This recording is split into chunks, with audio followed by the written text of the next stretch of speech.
FEMA just went through my house. What's FEMA? And I said, what do you mean, what's FEMA? Yeah, they wanted to know how much food I had stored, and when I wouldn't let them in, they showed me their guns. I said, you're kidding. And he says, no. And they didn't go to the kitchen first. They went to the cupboards. Adapt 2030 Mini Ice Age Conversations covers changes in our climate due to a new and intensifying grand solar minimum. In the media, overlooking, downplaying, or burying cold weather changes occurring on our planet. This is in order to keep the global warming agenda steaming full speed ahead. I do this podcast and radio program because we need to begin conversations on how to adapt our food growing strategies long before 2030 as agricultural zones shift, affecting global crop output, but very few mainstream media outlets are talking about the most important issue of our time, cold weather crop losses. Our sun is going through a 400-year cycle, which has effects on our weather patterns as our magnetosphere weakens and the jet streams go out of flow.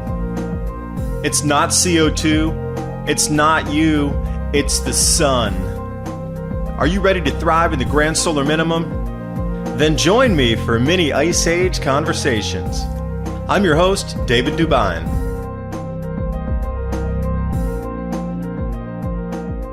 Welcome back, ladies and gentlemen. Paul Martin, Dave Hodges, our good new friend, David DuByne, oilseedcrops.org, and it's a wow website, a great book.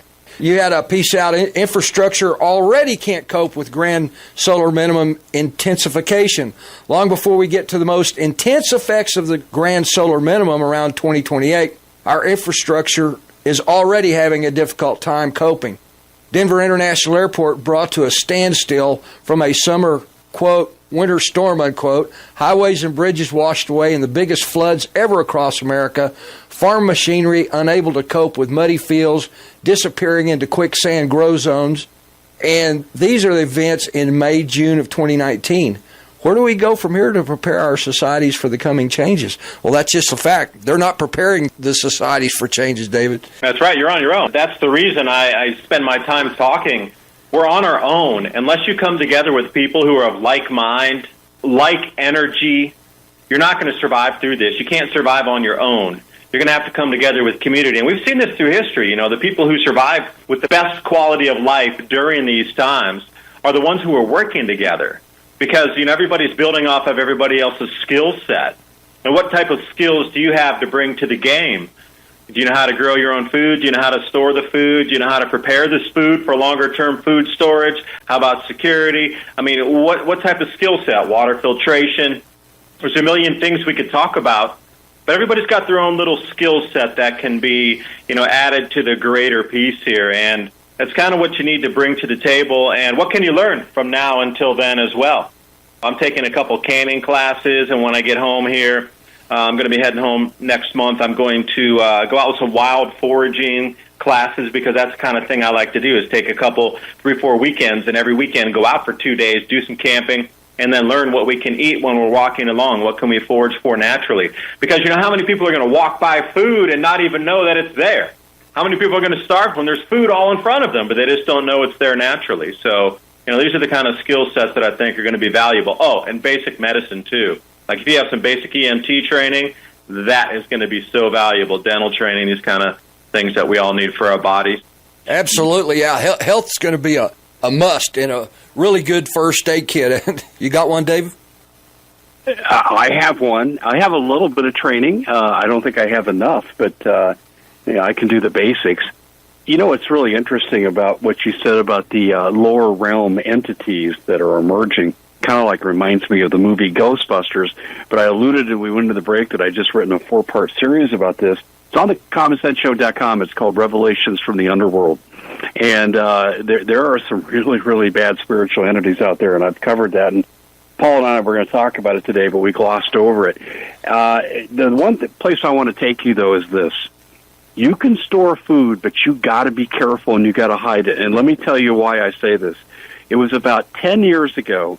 I get a phone call, and I used to be a college basketball coach, and I got a phone call from one of my players who was home in Tennessee. And he says, Coach, FEMA just went through my house. What's FEMA? And I said, what do you mean, what's FEMA? Yeah, they wanted to know how much food I had stored, and when I wouldn't let them in, they showed me their guns. I said, you're kidding. And he says, no. And they didn't go to the kitchen first. They went to the cupboards.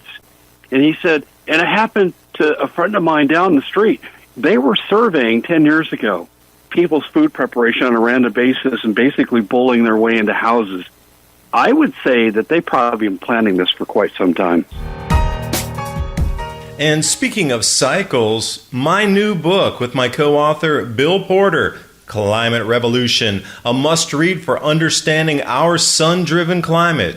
As we progress deeper into this new Eddy grand solar minimum, weather extremes leading to global food scarcity and higher food prices are here now. This book describes the expected changes, how to survive and thrive during future challenging times, and also practical preparations. The entire book is interactive with over 250 links, so you can click and go out to the scientific aspect of what we're talking about with the repeating cycles in this grand solar minimum. The science is explained so you understand the mechanisms. The solutions are there because we know we're going to face these exact same problems again that were faced in the Maunder minimum, the Sporer minimum, the Wolf minimum. Find designs for building greenhouses, grow guides, beam soil techniques, as well as bioreactors to create your own growth hormones for the soil. Available now, the new Adapt 2030 Climate Revolution. The link's in the description box below. Well, I would think so, too, because the continuity of government is going to usurp anything that you have as an individual citizen or your rights out there. If they need to come in and confiscate everything you have and leave you like Mother Hubbard there with not even a bone in the cupboard, they're going to do that because it's continuity of government. You don't exist as a citizen. You're nothing to the system. You're expendable, and that's the problem. We don't need that kind of thinking. We need a everybody inclusive system here. And I hate this inclusive thing. It's been overused today, and this whole social justice warrior ridiculousness going around right now. But it shouldn't be like that, where government can just take everything from you and leave you to die and starve and be like, well, you don't even count because we just need to keep our system going. But you can off on the side there. Ridiculous. It shouldn't be like that. Well, Executive Order 13603 from the Obama era. The government can take over anything they want, including food. Yeah, that's true. Everything, and your body, which is even scarier. Yeah, exactly. Forced labor is in that executive order. You start to look at this storm buildup here, and I really do a lot of research into the mid-Holocene. And for those of you who don't know what the mid-Holocene, we're in the Holocene right now, this interglacial. So the mid-Holocene generally runs about 6,000 to 4,000 years in the past. But I'm studying the rain cycles because it seems every single rain cycle on the planet is matching this 6,000-year rain cycle or a 4,000-year rain cycle repeat. And, if we're talking about once in a 4,000-year storm, our current infrastructure can't handle that.